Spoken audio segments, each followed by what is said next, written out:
algo menor a 135 miliequivalentes por litro. El sodio cumple las funciones esenciales principales como mantener el volumen y la presión osmótica del líquido extracelular, participa en la transmisión nerviosa y en la contracción muscular e interviene en el equilibrio ácido-base y la absorción intestinal de nutrientes. Por tanto, una alteración en el sodio no solo afecta el balance de líquidos, sino también la función neurológica, muscular y cardiovascular. Acerca de la fisiopatología de la hiponatremia, en esto principalmente hablamos del desequilibrio entre el sodio y el agua. En la mayoría de los casos el problema no es tanto por la pérdida de sodio, sino el exceso de agua corporal total en relación con el sodio presente. Primero, hay una disminución del sodio plasmático. Esto produce una disminución de la osmolaridad del líquido extracelular, lo que conlleva que el agua se desplace del espacio extracelular hacia el interior de las células, lo que provoca un edema cerebral.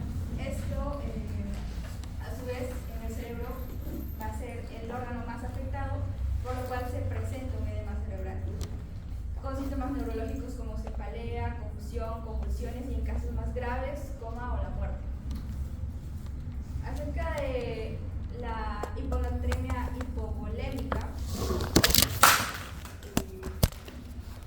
hablando de la fisiopatología, principalmente esto se resume en la pérdida de sodio y agua, pero mayormente en la pérdida del sodio. Las causas principales son pérdidas gastrointestinales por medio de vómitos, diarrea o aspiración gástrica.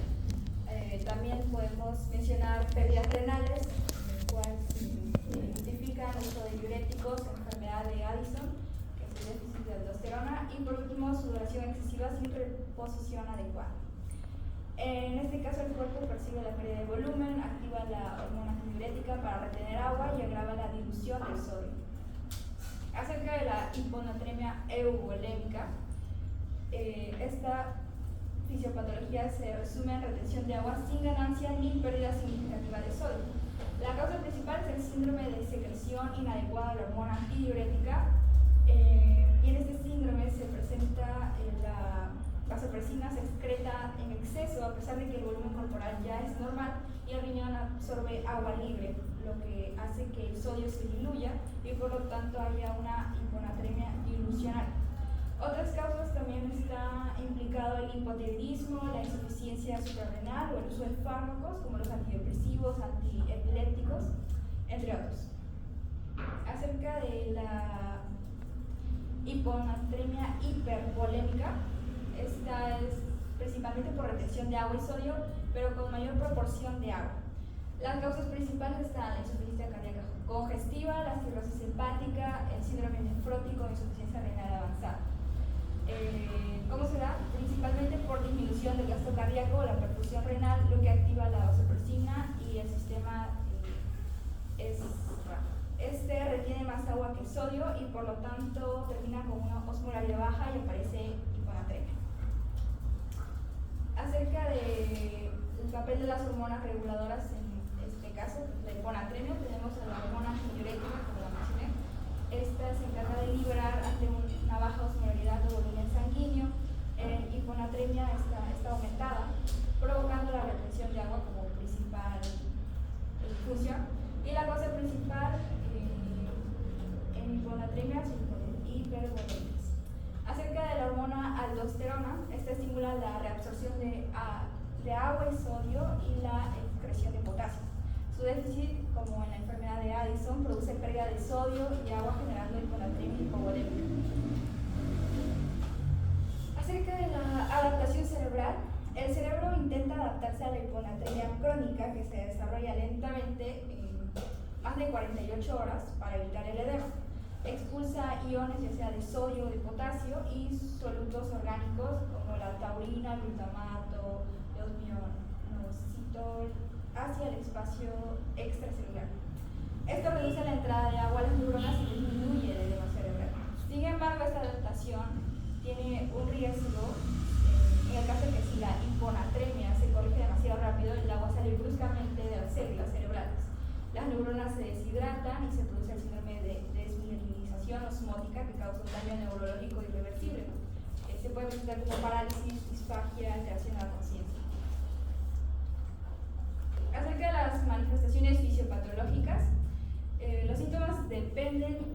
posibilidad de instauración de la gravedad de la hiponatremia.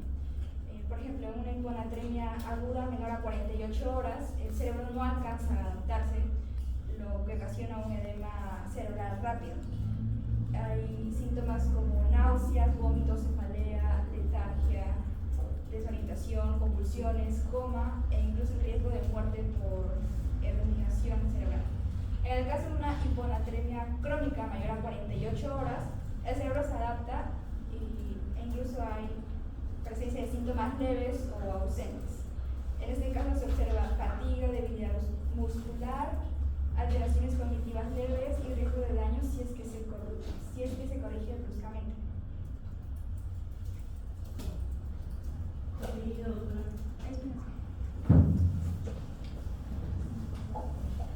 Siguiendo con la hiponatremia, esta consiste en concentraciones de sodio elevados en el plasma, mayores a un nivel de 145 miliequivalentes por litro.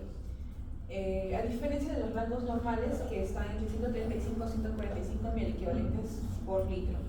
También la hipernatremia se va a diferenciar tanto como leve, moderada y grave, dependiendo también los rangos en los que se encuentre esta concentración de sodio en el plasma. Dentro de las causas principales se pueden observar tres: la pérdida excesiva de agua, la disminución de la ingesta de agua y la ingesta excesiva de sodio.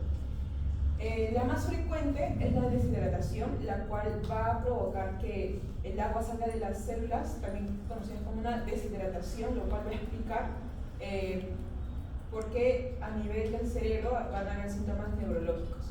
Y la que es menos frecuente es la ingesta excesiva de sodio. Como mecanismos fisiológicos tenemos que tener en cuenta en este gráfico, cuando se produce un déficit de agua, lo que va a consistir es un aumento de esta concentración de sodio en el plasma, lo cual va a provocar que la osmolaridad del plasma esté elevada. Esto va a estimular los osmoreceptores del hipotálamo, provocando que se den dos situaciones, aumentando o provocando la sed para que la persona o el paciente tenga esta necesidad de ingerir agua, y también a nivel de la glándula pituitaria estimular la liberación de la hormona antidiurética, y esta a nivel del riñón va a haber una reabsorción de agua, evitando su eliminación por medio de la orina, y esto va a ayudar a que se dé una conservación del agua. Sin embargo, cuando no hay una buena, en el caso de un exceso de agua o no hay una buena síntesis de esta hormona antidiurética, va a haber una menor retención de agua, lo cual va a alargar este proceso de hipernatremia que va a perdurar por más tiempo. Ahora, el déficit hídrico puede estimular la sed y aumentar la ingesta de agua, y también va a estar la hipodipsia o sed deteriorada, que también se presenta en personas de edad avanzada, la cual va a caracterizarse por la necesidad de ingerir líquidos y activar la respuesta de la sed. Como consecuencias fisiopatológicas está que este exceso de sodio en el líquido extracelular provocará que las células boten o por medio de osmosis se liberen esta cantidad de agua, provocando una deshidratación celular o un encogimiento celular. En el caso del cerebro, vemos que esto va a afectar en las neuronas, que van a encogerse, provocando que se haya una ruptura de pequeños vasos, un encogimiento de las neuronas o una ruptura de los vasos cerebrales, provocando una hemorragia subaracnoidea. Esto, al mismo modo, también va a generar que haya una hemorragia a daño.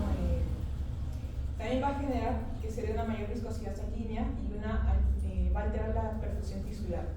Y como ya he mencionado, al momento de liberar la hormona antidiurética y si los riñones no van a responder, esta hipernatremia va a persistir.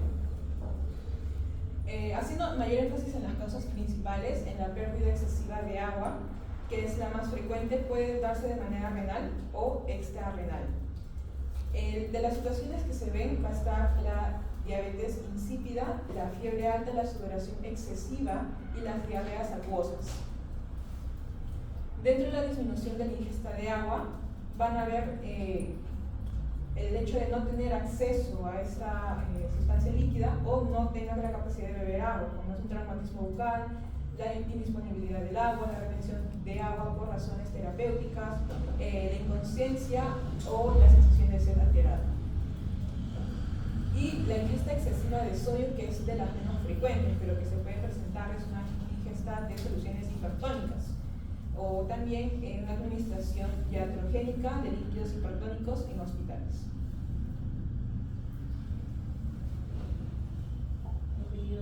Palomino. Bueno, ahora vamos a hablar acerca del potasio. Bueno, primero el potasio es el principal catión intracelular que mantiene el potencial de la membrana, la excitabilidad muscular y la función cardíaca. Su concentración normal en el plasma es de 3.5 a 5.0 miliequivalentes por litro.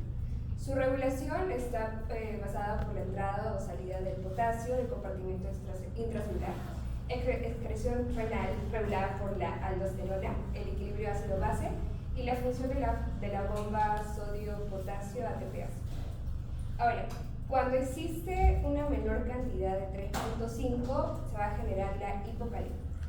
Aquí aumenta la gradiente entre el interior y el exterior de la célula. Aquí el potasio sale de la célula para intentar equilibrar los niveles extracelulares. Luego va a generar una hiperpolarización de la membrana celular, lo cual hace que la membrana se vuelva más negativa y las células van a necesitar un estímulo mayor para que alcancen el umbral de despolarización. Como tercer paso va a haber una disminución en la excitabilidad muscular y nerviosa, causando debilidad muscular, calambres y en casos severos puede causar parálisis. En el cuarto paso, los efectos sobre el corazón. Va a generar una repolarización ventricular, lo cual lo va a enlentecer. Y en el electrocardiograma se van a observar ondas T aplanadas, segmento ST deprimido y ondas U prominentes. Puede predisponer a arritmias ventriculares. Dentro de las causas más importantes van a haber las pérdidas renales, las pérdidas gastrointestinales, como en vómitos y diarreas, y el desplazamiento intracelular, como la alcalosis o la insulina o agonistas beta 2. Dentro de las consecuencias, en el músculo esquelético y liso va a haber una disminución de la contractilidad que puede generar fatiga, debilidad y que afecta el tránsito intestinal ocasionando un hilo paralítico. En el músculo cardíaco se va a alterar la conducción generando arritmias, incluso un paro. A nivel renal estimula la reabsorción del amonio, pudiendo producir alcalosis metabólica. Las adaptaciones del cuerpo van a hacer que se reduzcan las secreciones de potasio y van a aumentar la reabsorción tubular de sodio para mantener el equilibrio eléctrico. Y la aldosterona se ajusta según la concentración plasmática. Ahora, cuando existe un incremento del potasio mayor a 5.0, va a haber una hipercalemia. Aquí primero se va a disminuir el gradiente entre el interior y el exterior de la célula, generando que la diferencia de la carga entre ambos lados de la membrana se reduzca. Luego va a haber una despolarización de la membrana, donde el potencial de la membrana se va a ver menos negativo, acercándose al umbral. Las células inicialmente se vuelven más excitables.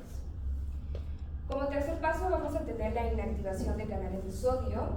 Acá si la despolarización persiste, los canales de sodio dependientes del voltaje se van a cerrar, lo que bloquea la conducción eléctrica. Esto produce debilidad muscular y arritmias cardíacas. En alteraciones eléctricas del corazón vamos a ver que el exceso de potasio va a cortar la repolarización. En el electrocardiograma se va a ver una onda picuda y simétrica, que es el primer signo, el desenchamiento de la QRS, la desaparición de la onda P y el riesgo de fibrilación o paro cardíaco. En sus causas va a haber una insuficiencia renal por la disminución de la excreción, un hipoaldosteronismo o fármacos que lo inhiben, el desplazamiento del potasio desde las células y el aporte excesivo de potasio, lo cual es raro. En sus consecuencias, en el músculo esquelético va a generar una debilidad progresiva o parálisis flácida.